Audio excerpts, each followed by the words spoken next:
Hey everybody and welcome back to my channel. This is Lo with Odd and Lovely, updating you all on my last set of prompts for Inktober. I'm so proud of myself for finishing, yay! Really took a lot out of me. I'm gonna play around with the idea of doing some Hovember prompts. I do have all of the colors on this year's Hovember in my hat, so I will be picking at random instead of doing a prompt each day, and I will also be picking 2 colors each.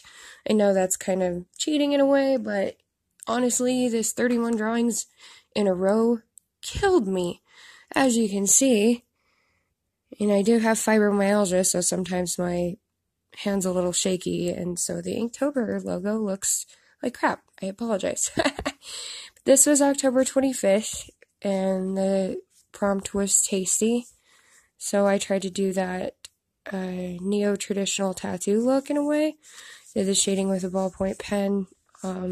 Didn't decide to color this because the markers that I do use are big permanent markers, and I feel like they would have maybe ruined the drawing in a sort of way, I guess. I don't really know. It wasn't one of those illustrations where I felt that the color would do it justice in pen, or markers, excuse me.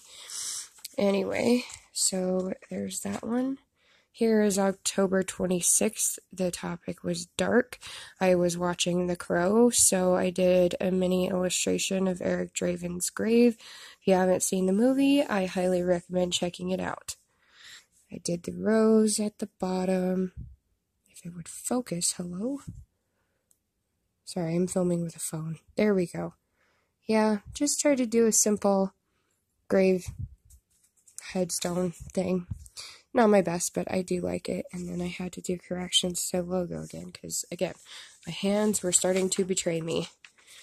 This is October 27th. The prompt was coat, and I just decided it would be cute to have a guy snuggling a kitty away from the cold and make it into a Polaroid. I'm not sure why, but I do like it. Proportions are a little bit but what do you expect? I'm not great at drawing clothing and things like that. I still have a lot to work on. I normally draw faces, and I've been drawing a lot of hands and things like that. Don't draw a lot of what I should as far as backgrounds and things like that, so I can make an actual comic with my characters. So anyway, that would be a little tiny kitty in the coat. October 28th, the prompt was ride. This idea came from my youngest brother, Tommy. I had a topic previously that was legend, and I asked him for help with it, and he said, I don't know, a lemur riding a skateboard. I chose the urban legend for that prompt, which was Slender Man, and noticed that there was a later prompt that was ride, so I ended up using his idea for this prompt instead, and we have this silly little lemur skater guy on a skateboard, living it up, wearing those neon 90s throwback colors, and 90s kids forever. Anyway, yeah, so I really enjoyed making him. I don't normally draw stylized, crazy Western-looking cartoons, so I was pretty proud of the way he turned out, and I had to make him purple, just because.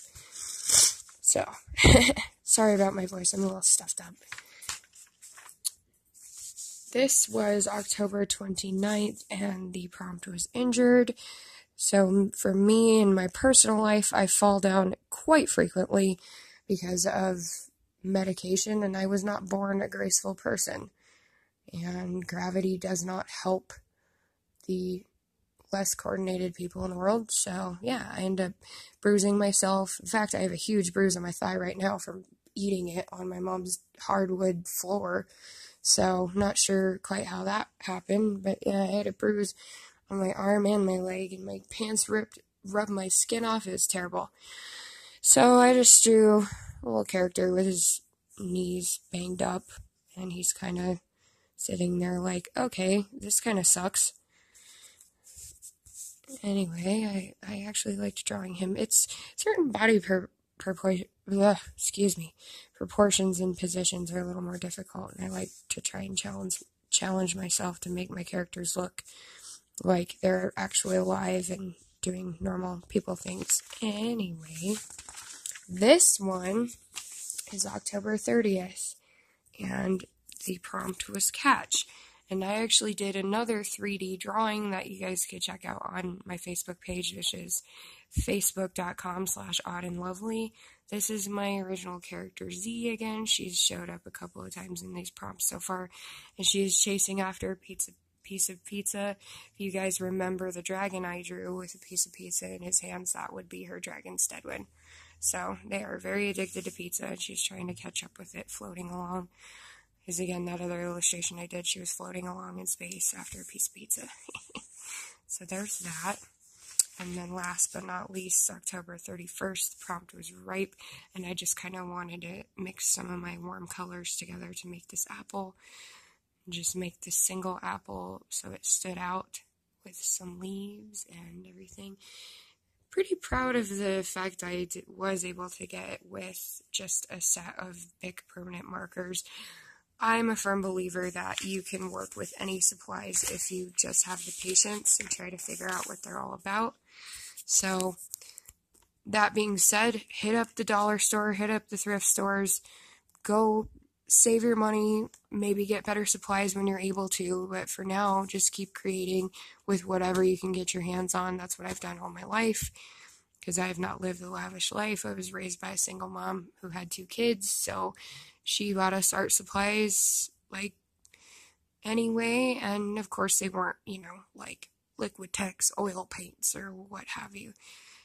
She actually bought me 2 huge sets of back-to-school supplies from her work, and I used a lot of those.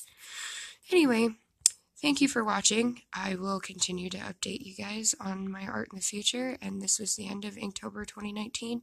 Congratulations to everyone who finished, and I will see you guys in the next video.